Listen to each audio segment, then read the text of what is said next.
Alors bonjour, bonsoir la famille, merci de me rejoindre sur African After Work.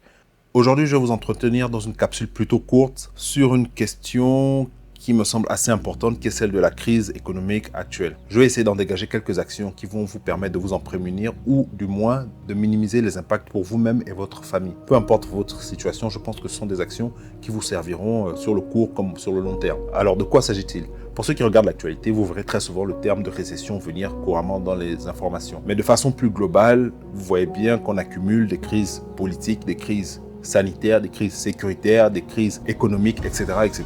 Bref, les plus techniciens parleront de crises systémiques, c'est-à-dire des crises qui affectent la société sur plusieurs plans et à plusieurs échelles.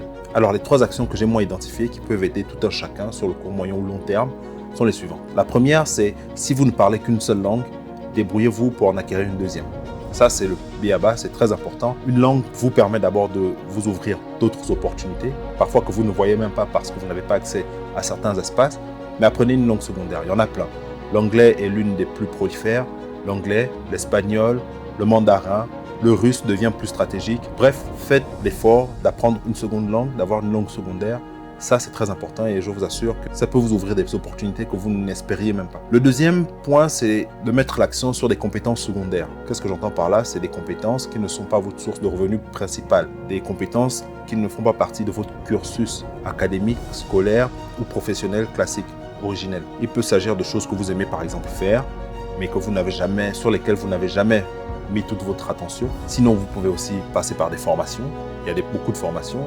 De vente en ligne, du bien-être, maquillage, beauté, restauration. Bref, un ensemble de compétences qui vous permettent de vous mettre en activité par vous-même sans besoin d'une trop grosse infrastructure derrière vous. Alors ce sont couramment des compétences aussi libérales, c'est-à-dire que vous pouvez très rapidement monter un shop, un magasin ou je sais pas, il vous suffit de 4 murs pour démarrer votre activité et un peu d'argent.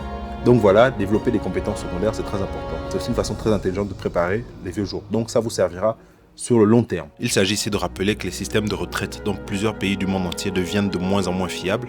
Il s'agit donc ici d'avoir une alternative si jamais vous avez besoin de maintenir une activité pendant vos vieux jours. Troisième point, c'est d'essayer de rester le plus agile possible. Qu'est-ce que j'entends par là? Ne faites pas d'investissement ou de mouvements qui vont vous bloquer, vous limiter géographiquement et financièrement. Donc voilà 3 éléments, 3 actions qui je pense peuvent permettre à tout un chacun de minimiser les impacts d'une éventuelle crise ou pourquoi pas de tirer profit d'un contexte incertain. Alors encore une fois merci. N'oubliez pas de souscrire à la chaîne, de liker si vous avez aimé ou de participer dans les commentaires en expliquant si vous avez d'autres actions ou d'autres éléments que vous pouvez apporter à la conversation. Et je vous dis à la prochaine vidéo.